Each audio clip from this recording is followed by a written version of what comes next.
Bom dia a todos, tudo bem? Retomando nossa aula de IBD, nossa série do livro de Neemias, gente que é e que faz. Hoje nós vamos dar continuidade, nós vamos hoje entrar efetivamente no capítulo 1, um pouquinho do capítulo 2, retomar ali o que a gente aprendeu um pouco na aula passada e dar uma continuidade hoje no nosso estudo, tá bom? O título da aula hoje é Caminho da Mudança, tá? Nós vamos entrar hoje na parte que Neemias vai falar com o rei, pedindo ali o rei para ir até Jerusalém para a reconstrução. Mas até esse chegar nessa ação de pedir para o rei, tem ali um caminho que Neemias persegue, né? Um caminho, nós chamamos o caminho da mudança, e nós vamos detalhar ele hoje, tá bom? Mas antes eu quero então começar a nossa aula hoje fazendo uma oração, pedindo a Deus aí que nos dê sabedoria para que nos ensine aí através do livro de Neemias, tá bom? Vamos orar?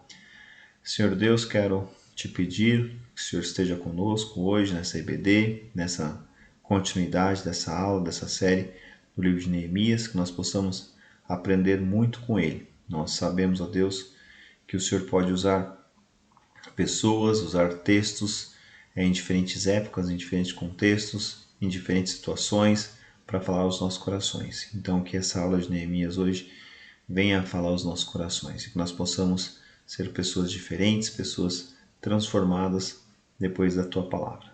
Use, ó Pai, para que eu possa falar de ti. Em nome de Jesus eu peço a Deus. Amém. Bom, vamos dar uma relembrada na nossa aula, tá? Na nossa aula que a gente fez na aula passada. Só para lembrar um pouco da Bíblia, que tem aquela divisão, né? Que tem aquela divisão histórica, aquela divisão dos livros da lei, aquela divisão dos livros de poesia, profetas menores e profetas maiores. E o livro de Neemias ele se encontra ali dentro do livro de história, tá? Juntamente com Josué, Juiz, Ruth, 1 Samuel, 2 Samuel, Reis, 1 Crônicas, 2 Crônicas, Esdras, Neemias e Esther. Então são 12 livros ali que compõem esse conjunto de livros de história, tá? E Neemias tá nesse bolo aí, tá bom? A outra coisa que a gente viu na aula passada também foi essa divisão aqui em blocos, né? Que eu disse que eu ia mandar para vocês, acabei não mandando. Ver se eu mando hoje e para a gente gravar bem, tá? Essa divisão ela começa lá no período da criação, depois patriarcas, Egito, conquista, juiz, Reino Unido dividido, né? Reino Unido, Saul, Davi e Salomão, depois tem a divisão do reino. Isso é importante porque é aqui que começa todo o problema, né? Que quando há o reino dividido, o pecado do povo, a gente vai ver um pouco depois alguns textos falando sobre as consequências do pecado do povo, ao cativeiro como consequência desse pecado e o retorno, onde se encontra o Neemias. Então, nós estamos aqui nesse ponto, tá? Eu pedi para vocês decorarem na aula passada, onde se encontra o livro de Neemias e se encontra nesse período de retorno, tá bom? Há depois aqui o retorno do povo, né, que é feito em 3 etapas, depois que há o edito ali de Ciro, né, o Ciro Grande, ele faz o edito para que o povo retorne, e aí o povo retorna então em 3 etapas, tá? A primeira etapa é no ano de 536, com Zorobabel, cerca ali de 50 mil pessoas, depois Esdras, no ano de 457, 1000 homens, a Bíblia retrata somente os homens, não fala de mulheres, crianças, servos, então certamente foi ali um bom número de pessoas também que retornaram com Esdras, e agora Neemias, né, com o terceiro retorno. Esse retorno já é um retorno para tentar reconstruir ali os muros, reconstruir ali a porta que foi queimada e principalmente uma reconstrução espiritual do povo, né? O povo estava muito desanimado, tá bom? Então é aqui que nós estamos, tá? Nesse terceiro retorno, conjuntamente com Neemias. Então, quero que todos lembrem bem disso para que a gente não se perca aí no meio, tá bom? Eu quero propor aqui para vocês uma leitura devocional durante a semana, começando amanhã. Começando amanhã ali com 2 Reis, né? Então é bem curtinho, mas vai demonstrar para vocês aqui qual é o problema, né? A consequência para os filhos de Israel ali por causa dos pecados. Depois Juiz, né? Qual foi a profecia ali? Perdoa, Jeremias, qual foi a profecia para Judá e os reinos, né, gentílicos ali. Depois Crônicas, depois já na quarta-feira, por que houve o exílio. Depois começa aqui o primeiro retorno com Esdras, depois o segundo retorno com o próprio Esdras, no próprio livro de Esdras também, qual é o processo para mudar o povo, e depois Neemias, né? E entra Neemias no capítulo 1, que a gente vai estudar hoje, e depois Neemias 2, tá bom? Que provavelmente vai ser estudado na próxima aula. Então, tem aí durante a semana contigo de fazer essas devocionais, fazer essas leituras, para que a gente possa chegar na semana que vem muito mais capacitado aí de entender tudo que vai ser falado para a gente aproveitar o máximo o livro, tá bom? A pergunta que eu vou fazer para vocês é: você sairia, né, de um emprego fixo, um emprego tranquilo, com um bom salário, para ir lá reconstruir uma favela? Então, foi isso que Neemias praticamente fez, né? Não foi uma favela, mas foi uma Jerusalém toda destruída por causa do exílio, né? Quando Nabucodonosor foi lá tomar o povo cativo pela terceira vez, ele destruiu tudo, destruiu os muros, destruiu o templo, roubou todos os ouros e tudo mais. Depois o povo retorna com Zorobabel, Ciro manda reconstruir o templo, isso é feito, mas há ali uma grande oposição, as pessoas começam a se opor à reconstrução, e essa reconstrução nunca ela foi feita por completo, né? Foi feito o templo, mas um templo muito menor, muito não com a glória do que era o templo de Salomão, mas há realmente ali uma reconstrução do templo, mas a cidade no geral estava muito destruída, né? E essa é a notícia que é levada para Neemias ali por Anani. E mais do que a destruição material, né? A destruição física da cidade, do local, a destruição era interna, era moral, né? O povo percebia que essa destruição, a cidade estava indefesa, não tinha segurança, e as pessoas, né, os reinos vizinhos olhavam para Jerusalém, olhavam para Israel e falavam assim, olha, não é nem sombra do que foi, né? Cadê o Deus de Israel, né? Que protegeu por tanto tempo, agora abandonou Israel. Então havia realmente essa questão moral. Lá em Isaías 60, por exemplo, vai falar um pouco de como que era Sião era uma fortaleza, né? E do jeito que estava ali em Neemias não era mais uma fortaleza. Então havia assim esse problema moral do povo ali, né? A autoestima muito baixa. Todo mundo pensava então que Israel estava derrotado, e é nessa situação que Neemias vai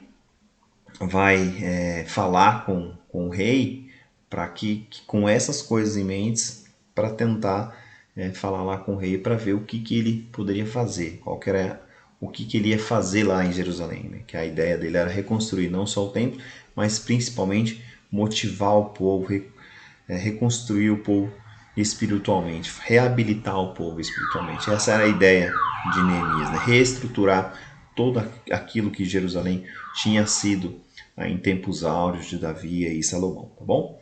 Então, para chegar até aqui, depois, né, quando Neemias vai falar com o rei e tudo mais, ele vai seguir um caminho. E é um caminho que não só Neemias seguiu, mas que nós também podemos seguir hoje, né? Nós podemos tomar essas orientações de Neemias e com base nelas nós podemos seguir e reestruturar não só as nossas vidas, mas reestruturar a nossa igreja, reestruturar a nossa sociedade. Basta a gente seguir esses caminhos aqui de Neemias, tá bom?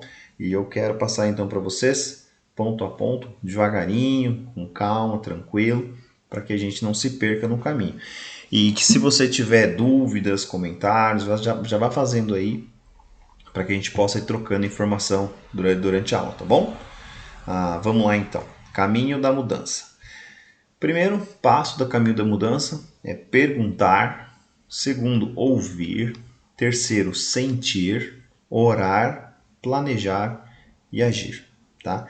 Esse foi aqui o caminho, o percurso que Neemias fez. E que nós vamos agora detalhar um por um, tá bom?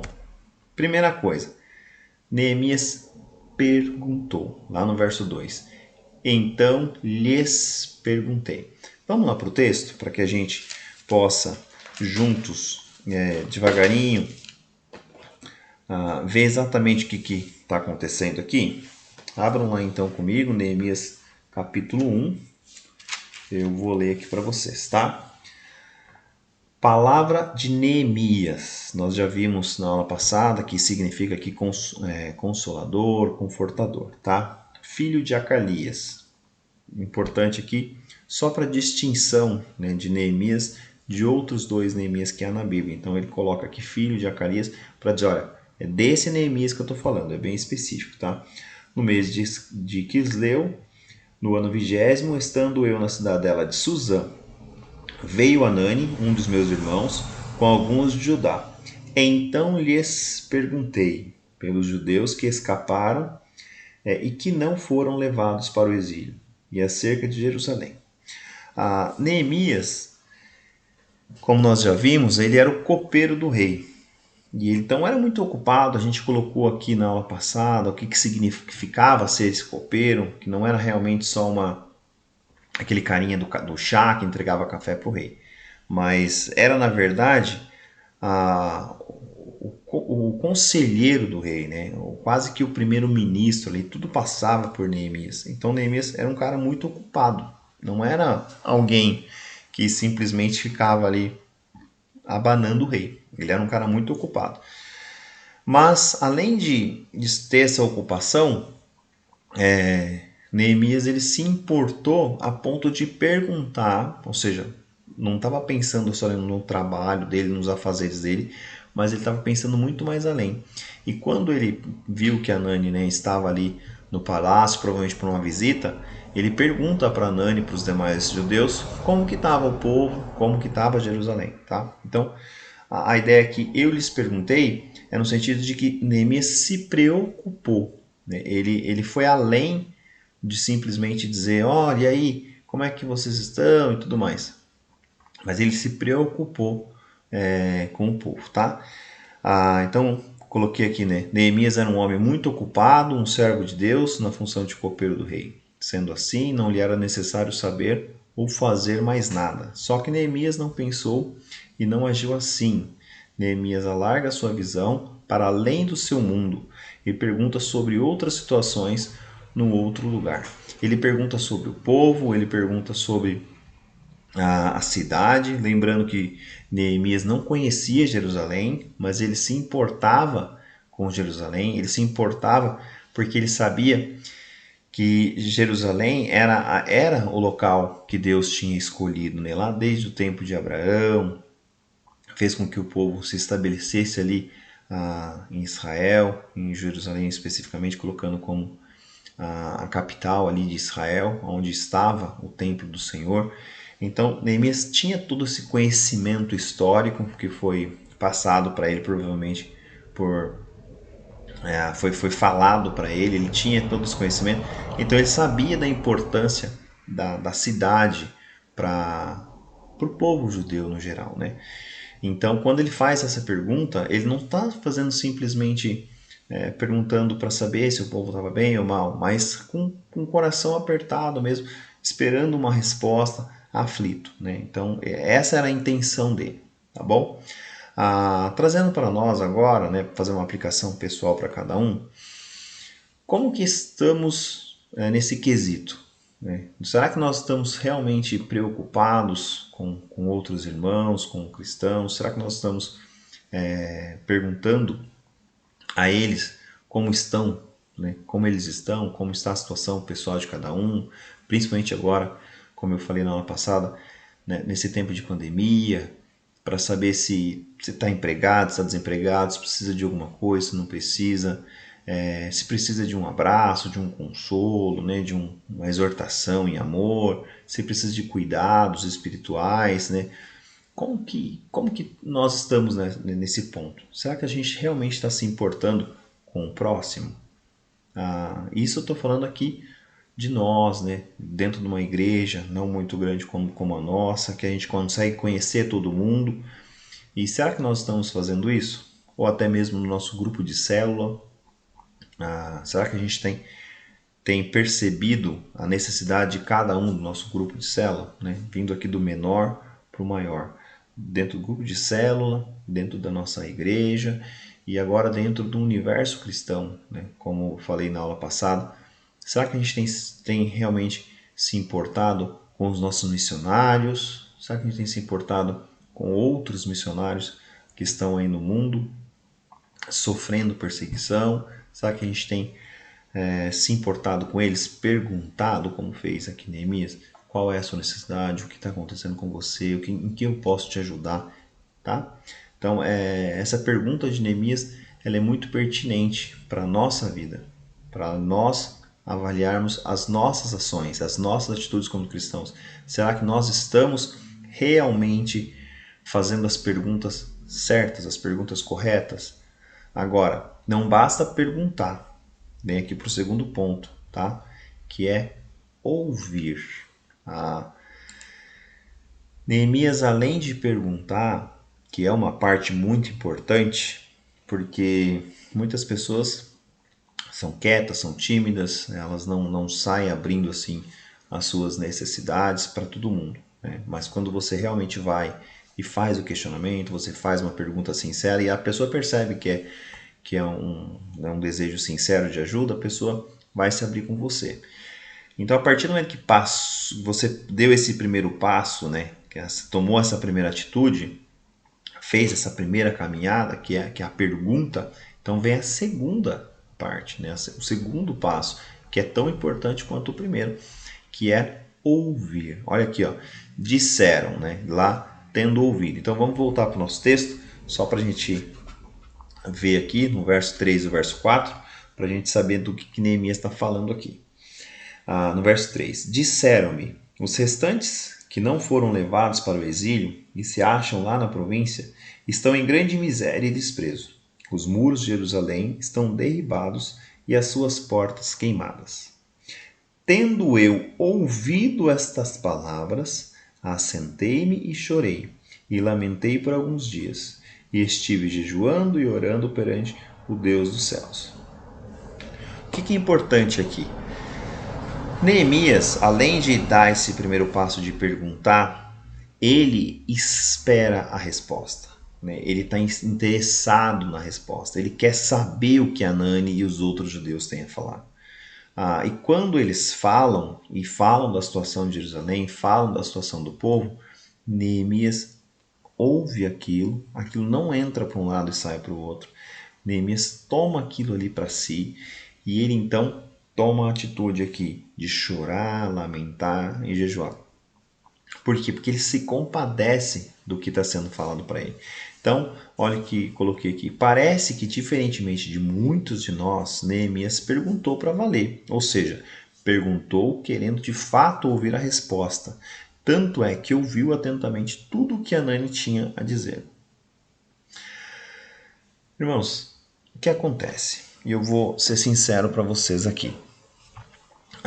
Muitos de nós, e eu me coloco dentro desses muitos, que muitas vezes você chega para a pessoa e diz assim: e aí, como é que você tá? Tá tudo bem? Só que você fica já esperando a resposta da pessoa dizer: não, tá tudo bem. Aí você fala: opa, que bom, graças a Deus por isso. Acabou, virou ali um cumprimento comum, né? Não só entre cristãos, mas no trabalho, no dia a dia. Você perguntar para a pessoa: e aí, como é que você tá? Tá tudo bem? Só que Você espera uma resposta educada do outro lado, uma resposta meio que automática do outro lado, em dizer, não, tá tudo ok, tá tudo bem sim. E ok, fiz minha parte, né? Fiz ali a pergunta. E você não está realmente com o desejo de saber qual que é a resposta sincera daquela pessoa. Porque se a pessoa fala assim, cara, mas eu vou te dizer uma coisa, vou ser sincero, não tá bem não.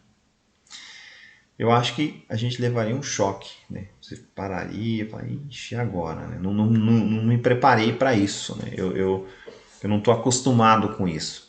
Será que realmente, quando você ouvir uma coisa dessa, você vai estar preparado para ouvir? Quando a pessoa chegar para você e falar, olha, vou ser sincero, não estou bem. Será que você vai estar disposto a ajudar? Você vai estar disposto a confortar, a animar? Qual que vai ser a sua postura? Você vai estar preparado para isso? Porque, como eu disse, isso aí saiu do nosso automático, saiu do nosso normal. Nós, como cristãos, quando fazemos essa pergunta, nós temos que esperar uma resposta sincera do outro lado, porque pode ser que essa resposta venha. E se essa resposta vir e a pessoa dizer, olha, realmente eu não estou bem, olha, eu preciso de ajuda nisso, nós temos que estar preparados a ouvir muito além do, não, tá tudo bem, do automático. Por quê?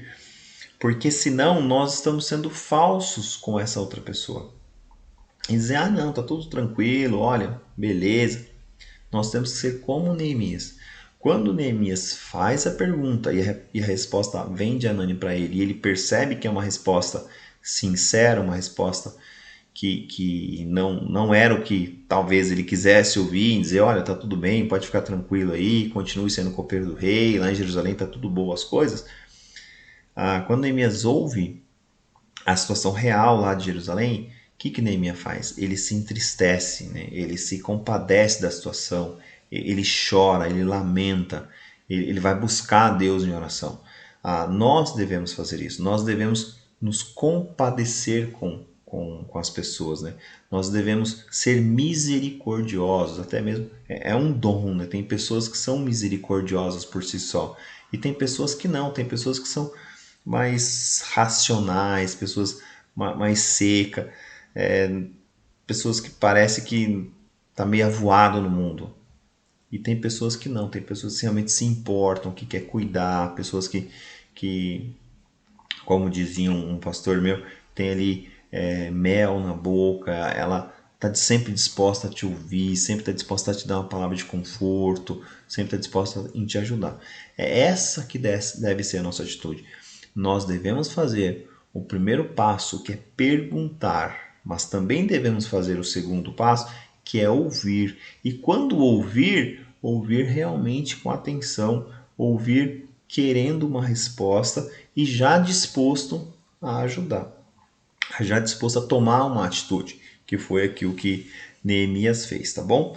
Então, primeiro passo, perguntar. Segundo passo, ouvir. E o terceiro passo, assentei-me e chorei, lamentei por alguns dias. Esse terceiro aqui agora é o sentir. Por quê? Porque ele fez a pergunta, ele ouviu a resposta e aqui que está a grande questão. Ele se comoveu com aquilo, ele colocou aquilo, tirou simplesmente da parte cognitiva, da parte do racional e trouxe para o coração, ele trouxe aquilo para dentro de si. Olha o que eu coloquei aqui. Quando ouvimos e entendemos uma informação, isso está no nosso cognitivo, está na nossa cabeça, tá? E isso tem somente um grau de impacto. Mas quando ouvimos, entendemos e sentimos a informação, ou seja, cognitivo e afetivo, isso tem um outro grau de impacto muito maior. Então Neemias, ele percebeu que aquela necessidade do povo lá de Jerusalém passasse da sua cabeça, do seu intelecto, do seu racional, fosse até o seu coração, ultrapassasse essa barreira. E ele ficou aqui emocionalmente afetado por aquilo. Ele sentiu a dor daquele povo. Tanto é que é um sentimento tão forte que ele vai falar lá que ele chora e lamenta, e não é só ali pela notícia, mas por vários dias, o que demonstra que realmente aquilo ali compadeceu ele da situação. Eu sou uma pessoa muito seca, vamos dizer assim, né? Muito racional. Até a minha esposa fala que eu não choro, né? Eu choro ou choro muito pouco, em algumas situações muito específicas.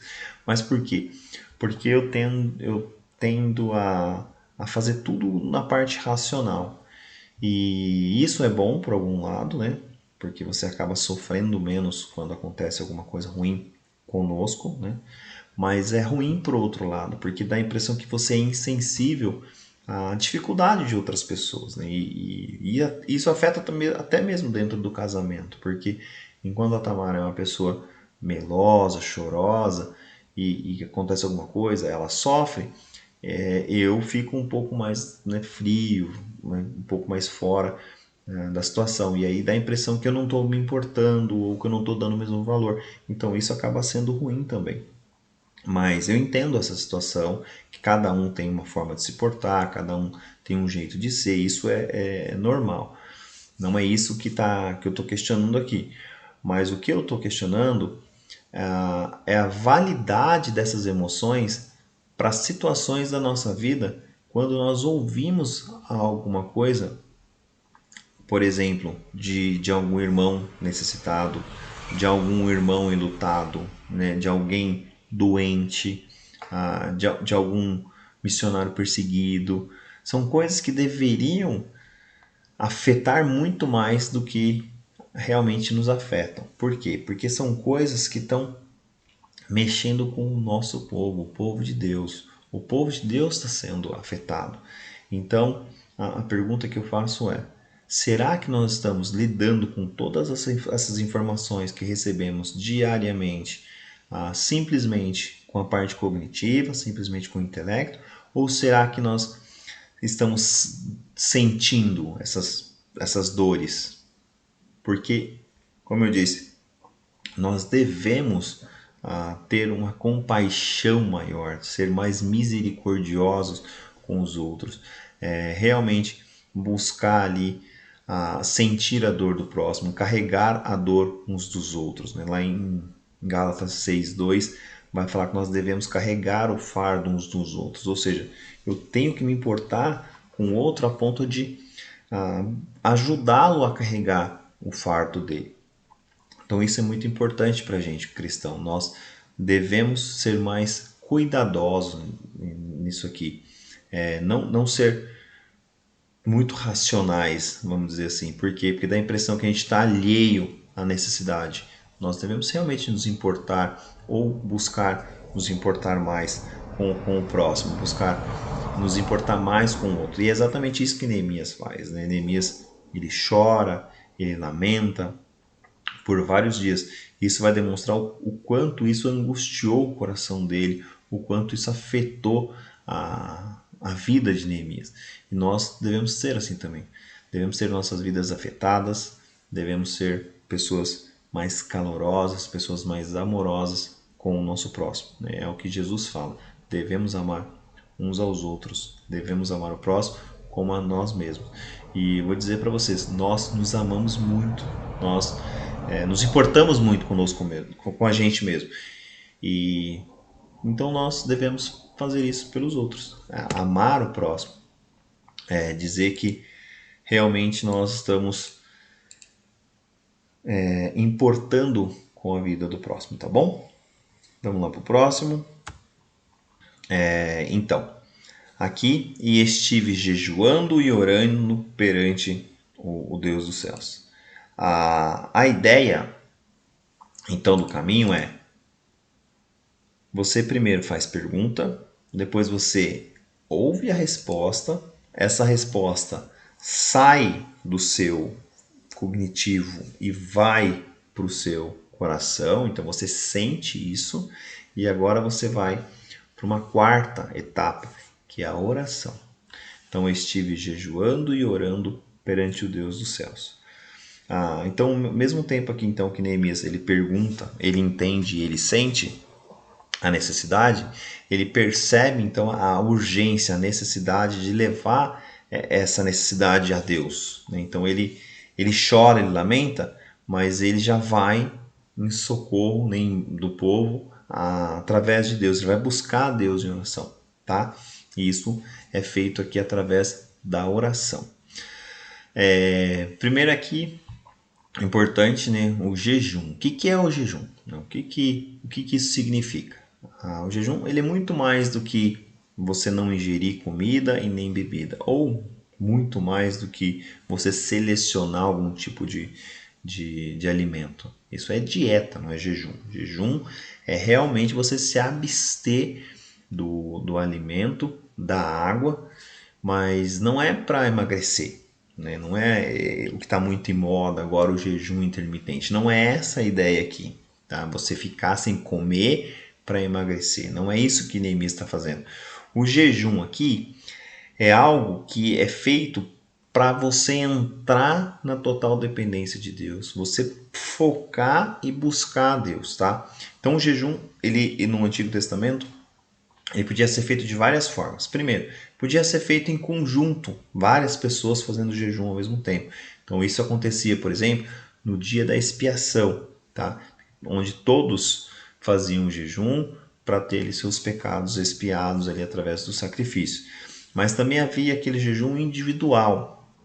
Esse jejum individual, ele expressava realmente uma tristeza, né? Como a gente vê lá em 1 Samuel 31:13, uma penitência, né? Em 1 Samuel 7:6. Ele tinha um propósito específico, que era o propósito de buscar orientação e ajuda de Deus, né? Como a gente pode ver lá em Êxodo 34:28. Então, qual é o propósito real do jejum? Você entrar na presença de Deus, buscar a Deus em oração, independência de Deus, e você então clamar ali a Deus para ajuda. Esse que é o propósito do jejum, tá? Não é para emagrecer, não, tá? Então Neemias ele faz esse jejum e oração e busca a Deus porque ele sabe da necessidade que ele vai ter ali, né? Das dificuldades que vai assolar a vida dele ali. Então, primeiro, ele tem que falar com o rei, que já era algo complicado, ele tem que fazer um pedido difícil para o rei. Segundo, se o rei autorizasse, ele tinha que ir até Jerusalém, passar ali por vários reinos, passar ali por várias cidades, várias dificuldades. Depois, chegar lá, encontrar toda aquela cidade destruída. Então, falar com o povo, animar esse povo, falar, pô, vamos trabalhar, vamos reconstruir a nossa cidade. E, por fim, não só a reestruturação física, mas ele tinha que reestruturar a vida espiritual do povo. Então, a vida de Neemias não estava fácil, não. Tá? E por isso que ele jejua, ele busca Deus em oração, e ele não faz isso por um dia, ele faz isso por 4 meses. Por quê? Porque ele sabia da grande dificuldade dele. E agora Neemias ele vai orar, ele ora a Deus. E aqui que é legal de ver, porque essa oração de Neemias foi descrita e está bem claro para a gente. E a gente vai perceber agora algumas coisas importantes, algumas lições muito importantes que nós devemos tirar da oração de Neemias, né? O que essa oração significa, tá? É quase que um ensinamento para a gente, quando nós formos orar, ter essa oração de Neemias como exemplo, tá bom? Vamos lá. A primeira coisa, Neemias ele adora a Deus. A adoração a Deus ali na oração de Neemias é algo muito claro. E isso lembra muito a oração do Pai Nosso, né? A oração do Pai Nosso, lá em Mateus 6, ela tem assim um caminho de adoração a Deus, submissão à vontade de Deus, uma petição a Deus e ela termina com louvor a Deus. E a de oração de Neemias, ela já começa com uma adoração a Deus. Então abram lá e leiam comigo o verso 5 de Neemias. Diz assim: E disse: Senhor Deus dos céus, Deus grande e temível, reconhecendo aqui a grandeza de Deus, reconhecendo aqui a soberania de Deus acima de todas as coisas, que guardas a aliança e a misericórdia para com aqueles que te amam e guardam os teus mandamentos. Olha o que Neemias está fazendo. Ele agradece a Deus pelas misericórdias, sua soberania. Então ele sabe que mesmo eles estando ali no cativeiro, porque ainda estavam, né? Neemias, por exemplo, ainda não, ele não estava num cativeiro efetivo, mas ele estava fora de Jerusalém.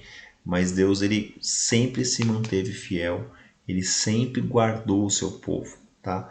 Então Neemias sabia que ele podia contar com esse Deus, que não era um Deus qualquer, era o Deus de Israel, era o Deus dos seus pais, o Deus de Abraão, o Deus de Isaac, o Deus de Jacó, que já tinha feito muitas coisas.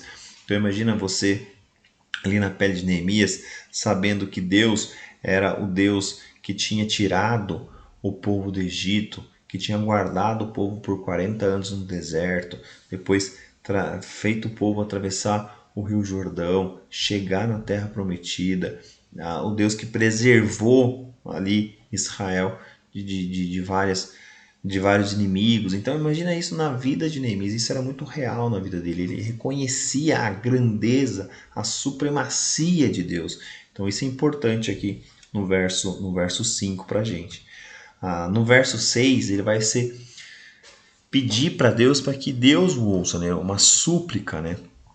Então, leiam lá no verso 6 comigo. Diz assim: estejam, pois, atentos os teus ouvidos e os teus olhos abertos, para acudires à oração do teu povo, que hoje faço a tua presença, dia e noite, pelos filhos de Israel, teus servos.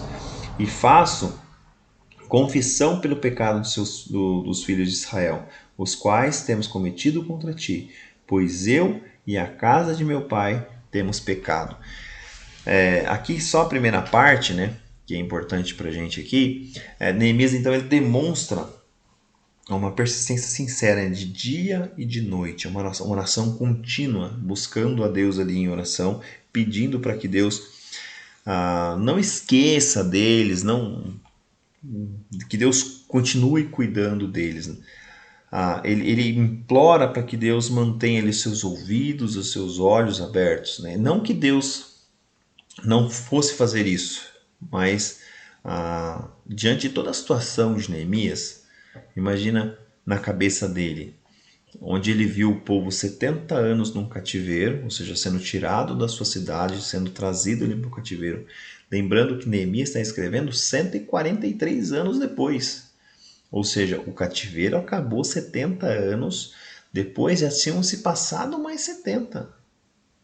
E mesmo assim, a Neemias está falando: Deus, eu reconheço a tua soberania, eu reconheço a tua misericórdia e eu peço a ti, não deixe de nos ouvir, não deixe de me ouvir. E aí na continuação, ele vai fazer confissão. Lembra de Jó? O que acontece lá no livro de Jó, quando Jó vai orar? Jó ele pede perdão pelos seus pecados, mas pede perdão pelos pecados de quem também?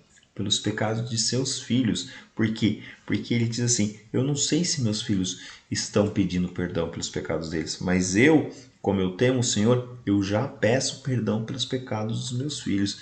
É interessante que Neemias ele faz assim. Ele não pede só perdão pelos pecados dele, mas ele pede perdão pelos pecados de Israel. Olha lá no verso 6 ainda, né? Ele fala assim, ó, estejam, pois, os teus olhos atentos e os seus ouvidos abertos para acudires à oração do teu servo que hoje faça a tua presença, dia e noite, pelos filhos de Israel, teus servos, e faço confissão pelos pecados dos filhos de Israel, os quais temos, incluindo ele também, cometido contra ti, pois eu e a casa do meu pai. Ou seja, o que é a casa do pai dele? Israel inteiro, Judá inteiro. Temos pecado, temos procedido de todo corruptamento contra ti. Não temos guardado os teus mandamentos, nem estatutos, nem os juízos, nem o que ordenaste a Moisés, teu servo. Olha o que é importante nesse texto aqui. Neemias, como eu disse, ele vai pedir perdão, não só pelos pecados dele, mas ele vai pedir perdão pelos pecados de Israel. Por quê? Porque ele sabia que Israel só estava no cativeiro por causa dos pecados de Israel. Neemias sabia que a consequência do pecado era grave. Lá em Deuteronômio 4, Deus vai falar: se você me obedece, bênção. Mas se você desobedece, vem afronta contra você. Vamos ver o próximo aqui. E aí nós vamos ler o texto lá de Deuteronômio, tá bom? Diz assim, ó, relembrando as promessas de Deus, né? Aqui Neemias vai orar a Deus para que Deus cumpra as promessas que tinham feito. Olha que importante. Neemias sabia da soberania de Deus, sabia que Deus era grande, que Deus era misericordioso, sabia que Deus era tudo. Mas Neemias fala: lembre das suas promessas. Olha aqui comigo o texto do versículo 8 ao 10. Diz assim: lembra da tua palavra que ordenaste a Moisés, teu servo, dizendo: se transgredires, eu vos espalharei por entre os povos. Mas se vos converterdes a mim e guardardes os meus mandamentos e o cumprirdes, então eu, ainda que os vossos rejeitados estejam pelas extremidades do céu, de lá os ajuntarei e os trarei para o lugar que tenho escolhido para lhe fazer habitar o meu nome. Estes ainda são teus servos, e o teu povo que resgataste com teu grande poder, com a tua grande mão poderosa. Abra lá então o texto de que Neemias está falando aqui, que é o texto de Deuteronômio, capítulo 4. Tá? Olha o texto que Neemias está se referindo. Deuteronômio, capítulo 4, versículo 25 em diante. Neemias sabia que a promessa que tinha sido feita lá em Deuteronômio para Moisés era uma promessa de que se o povo obedecesse, bênção. Se o povo pecasse, maldição. Então no verso 25 diz assim: quando, pois, gerardes filhos e filhas, e filhos de filhos, e vos envelhecerdes na terra, e vos corromperdes e fizerdes alguma imagem esculpida a semelhança de alguma coisa, e fizerdes mal aos olhos do Senhor teu Deus, para o provocar a ira, hoje tomo por testemunha contra vós, outros, o céu e a terra, que com efeito perecereis imediatamente na terra, a qual, passado o Jordão, ides possuir. Não prolongareis os vossos dias nela, antes sereis de todo o destruído. Aí no 27 em diante: o Senhor vos espalhará entre os povos, e restareis pouco em número entre as agentes aonde o Senhor vos conduzirá. Lá servireis a deuses que são obras de mãos humanas, madeira e pedra, que não veem, nem ouvem, nem comem, nem cheiram. De lá buscarás ao Senhor, teu Deus, e o acharás. Ou seja, até no 28, Deus está dizendo assim: se você pecar contra mim, eu vou te espalhar, mandar você para o povo estrangeiro, e lá você vai ter que se submeter à cultura, se submeter aos deuses, exatamente o que estava acontecendo ali no cativeiro babilônico, né? Que o povo foi retirado, mandado para a Babilônia, ou até mesmo ali com os assírios, como a gente falou um pouco também da aula passada, que eles também foram esparsos, colocados 5 reinos dentro ali da capital, né? Então o que acontece? Até aqui o povo estava em pecado, mas aí Deus fala assim: se de lá, ou seja, lá do cativeiro, vocês buscarem ao Senhor teu Deus, vocês o acharão. Quando o buscares de todo o coração e de toda a tua alma. Quando estiveres em angústia e todas essas coisas te sobrevierem nos últimos dias, e te voltares para o Senhor teu Deus, e lhes atenderás a voz. Então o Senhor teu Deus não te desamparará, porquanto é Deus misericordioso, nem te destruirá, nem te esquecerá da aliança que jurou aos teus pais. Peço perdão para vocês aí que moram no centro, passa caminhão aqui. Mas a ideia é a seguinte, ó. Neemias sabia que se ele orasse a Deus, Deus ia ouvir. Por isso que ele fala assim: Deus, lembra da tua promessa que tu fez para Moisés? Lembra lá daquela promessa que se a gente clamar, se a gente pedir de todo o coração, o Senhor vai ouvir. Deus, eu estou fazendo isso. Eu estou clamando. Eu estou pedindo de todo o meu coração. Então, por favor, me ouçam. Peço perdão pelos pecados de Israel.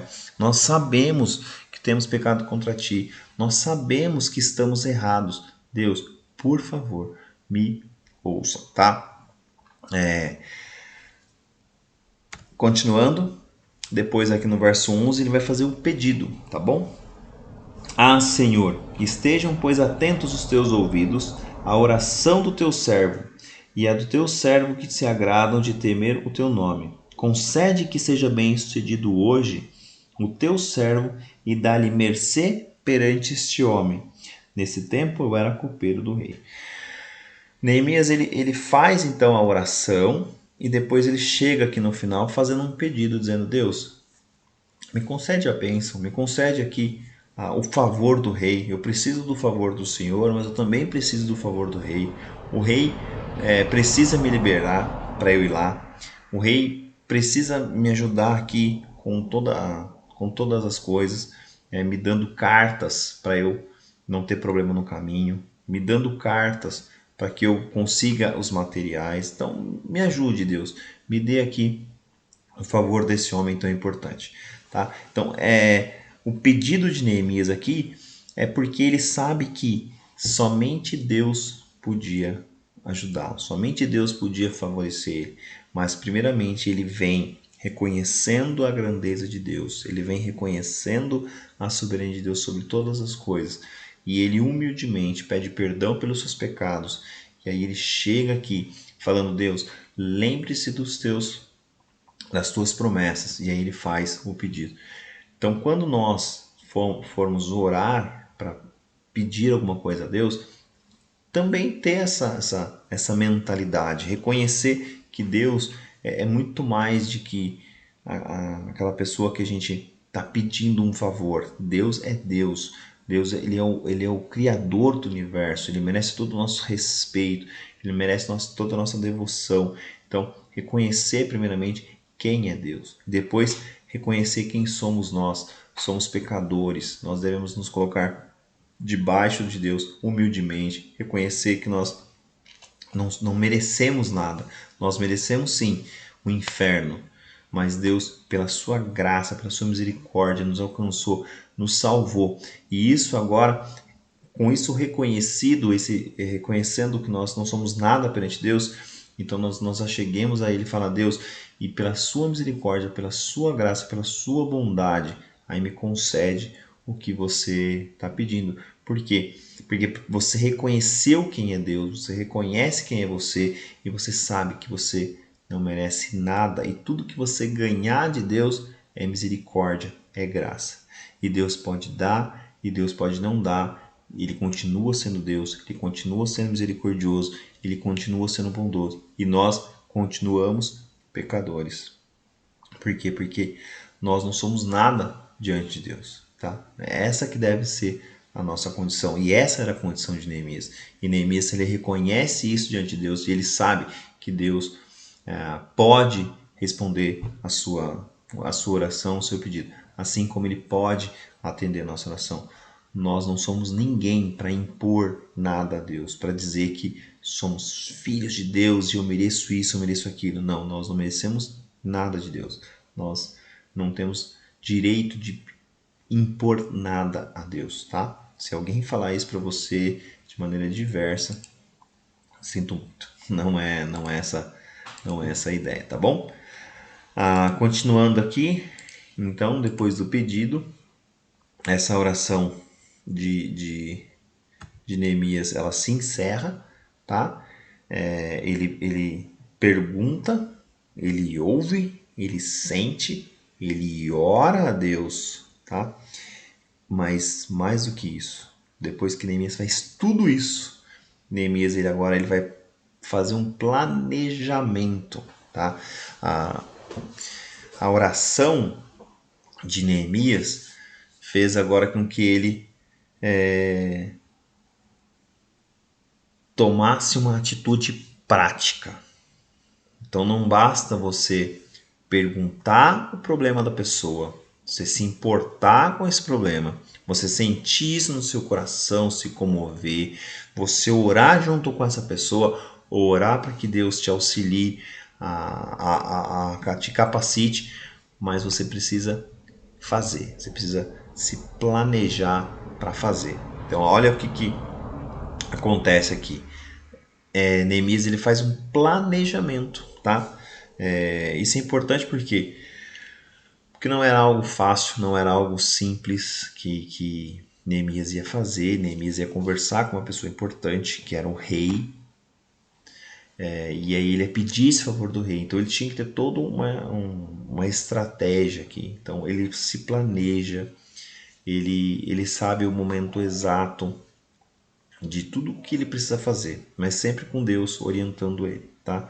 Então ele não deixa que o seu trabalho ali fique prejudicado, ele continua servindo o rei. Tanto é que se passou 4 meses até o ponto do rei chegar nele e falar: Neemias, o que está acontecendo com você? Tá? Então vamos dar uma continuidade aqui na leitura do texto, Neemias 2, tá? Diz assim: no mês de Nisan, no 20º do rei Artaxerxes, uma vez posto o vinho diante dele, eu o tomei para oferecer-lhe e dei. E ora, eu nunca antes estivera triste diante do rei. Então pense bem, quanto tempo que Neemias já serviu o rei e ele nunca estava triste diante do rei. E aqui é importante só fazer um adendo e que Neemias ele não planejou ficar triste naquela data. Não. Como eu falei, Neemias já estava compadecido há tempos. Ele chorava, ele orava, ele jejuava. Então, porque senão, se a gente pensar que Neemias falou, opa, hoje é o dia, coloca ali um semblante caído, né? E vou lá falar com o rei. Oh, rei, né? O que dá a impressão? De que Neemias é um ator e que ele contava com essa atuação dele para ganhar o favor do rei. E a gente sabe que não é isso. Que o favor do rei não ia ser ganho pela sua atuação como ator, mas sim pelo favor de Deus. Deus já estava à frente de tudo. Então, quando Neemias chega na frente do rei triste, não é porque ele é um ator, mas sim pela situação que estava acontecendo, pelo tempo que isso já estava passando. Então isso foi corroendo a Neemias, ao ponto de ele chegar na frente do rei triste. E aí o rei diz: o rei me disse: por que está triste o teu rosto, se não está doente? Tem de ser tristeza do coração. Então temi sobremaneira. Olha uma parte importante para dizer que não era uma falsidade de Neemias ou simplesmente um teatro, porque ele realmente temeu. E ele diz assim: e lhes respondi: viva o rei para sempre. Como não me estarei triste o meu rosto, se a cidade onde está o sepulcro dos meus pais está assolada e tem as portas consumidas pelo fogo? Disse-me o rei: o que me pedes agora? Então orei a Deus dos céus e disse ao rei: se é do agrado do rei e do seu servo, acha mercê em tua presença, peço-te que me envies Judá, a cidade do sepulcro de meus pais, para que eu a reedifique. Então o que acontece? Neemias ele ora, pede a Deus, e ali Deus vai dar uma oportunidade para ele, e aqui a Artaxerxes vai perceber a tristeza de Neemias, e Neemias vê isso então como chegou agora é o momento, e aí ele teme, porque realmente é um pedido difícil de ser feito, mas ele faz o pedido, e aí ele pede para o rei, né? Então ele todo aquele a história está chegando-se ao fim aqui, todo aquele planejamento está chegando ao fim. Então Neemias pede para o rei: rei, se for da tua vontade, se for do teu agrado, se eu como teu servo achar favor diante de ti, me concede esse pedido, tá bom? Então tudo está caminhando agora para o pedido de Neemias. Então vem aqui, ó. O que? Né? O que está acontecendo? Peço-te que me envies ajudar. Neemias, então, com muita cautela, sabedoria, ele vai lá e fala, olha, eu preciso ir para ajudar. Quando? Quanto tempo vai durar isso aí, né? Aí Neemias fala, olha, eu preciso ir, mas eu volto logo, tá? Não é algo que eu nunca mais volte, mas eu volto, tá? Então ele marca um tempo razoável. E aí depois no 7, no 8, a Neemias ele dá uma... Fala, rei, já que o senhor está me mandando, está achando aqui que o seu servo merece isso, que o senhor está dando isso, então me dê cartas para que eu fale com os outros governadores, para que eles também me permitam passar sem problemas. Mande cartas para Asaf, para que ele me arrume madeiras para a reconstrução do templo. Então o projeto de Neemias aqui, ele chega ao cume, aqui na conclusão de falar, olha, rei, é isso que eu preciso, é isso que eu quero, tá? E por fim, Neemias ele vai agir em direção a tudo que ele planejou até aqui. Então, o verso 9 aqui, ele é a conclusão, por isso que ele vai começar assim, então. Então, ele fala assim, então fui aos governadores da além do Eufrates e lhes entreguei as cartas do rei. Ora, o rei tinha enviado comigo oficiais dos exércitos e cavalheiros. Então, os passos são, você pergunta, você ouve a necessidade, aquilo ali entra no seu coração, você ora a Deus, demonstrando total dependência de Deus, você planeja quais são as suas ações que você precisa fazer e por fim você age. Mas essa ação agora é quase que natural, porque você está amparado de tudo que você precisa. Você se importou com a necessidade, você orou, você buscou a Deus, você sabe como que você pode ajudar. E agora então chegou na hora de você agir. Então não basta simplesmente você perguntar, você ouvir, se você não chegar nesse final, se você não chegar nesse caminho que é a ação, é a atitude prática de buscar agir, de tentar fazer com que a pessoa agora se sinta confortada ali pelo que você precisa fazer. Então esse é o nosso caminho, tá? Nós precisamos perguntar, ouvir, sentir, orar, planejar e agir, tá bom? Deixa eu só tomar cuidado com a minha hora aqui, tá bom? Isso é o que a gente precisa fazer. Então, o caminho da mudança é esse. Então, espero que tenha ficado bem claro para vocês aí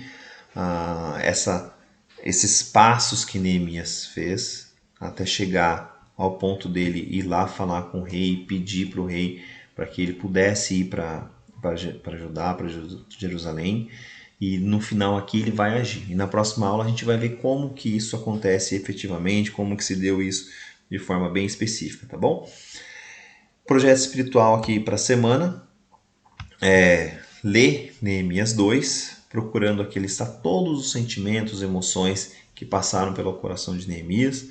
E você pode fazer uma lista, ou até mesmo no rodapé da sua Bíblia, e para que nós possamos na próxima aula saber exatamente o que está acontecendo aqui, o que Neemias está planejando fazer.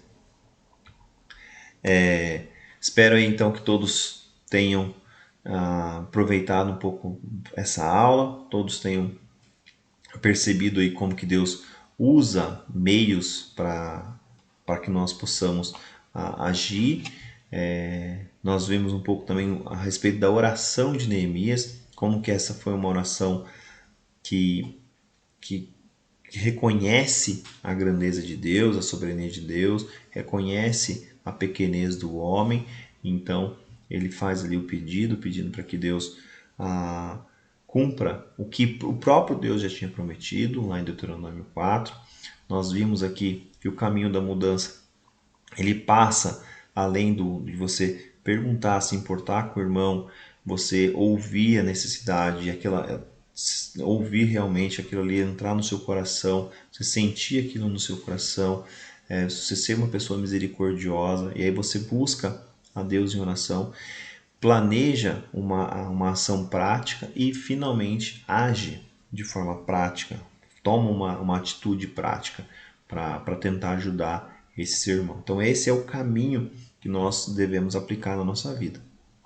Então, como eu disse, o livro de Neemias ele tem muito a nos ensinar, tá? As partes práticas aqui são infinitas, então cada um aqui que for falar com vocês a respeito do livro de Neemias vai poder aplicar de alguma forma. E no nosso texto de hoje, a intenção nossa é demonstrar para você esse caminho para você mudar, para você ser uma pessoa mais humana, ser uma pessoa mais sensível às necessidades. E principalmente nessa situação que a gente tem passado, nós vemos aí a igreja tentando fazer coisas para abarcar todos os membros. O pastor mesmo várias vezes tem ligado perguntando se eu conheço de pessoas, se eu sei de pessoas que estão passando necessidade.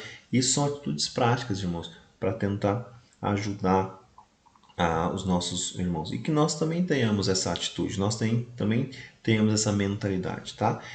Esse é o meu pedido para vocês aí, tá bom? Espero que vocês todos tenham gostado e aproveitado a aula. Não esqueçam do nosso projeto espiritual. E essa semana são dois, hein? São lá as devocionais que eu coloquei no começo. Se você não pegou, volte o vídeo para você ver.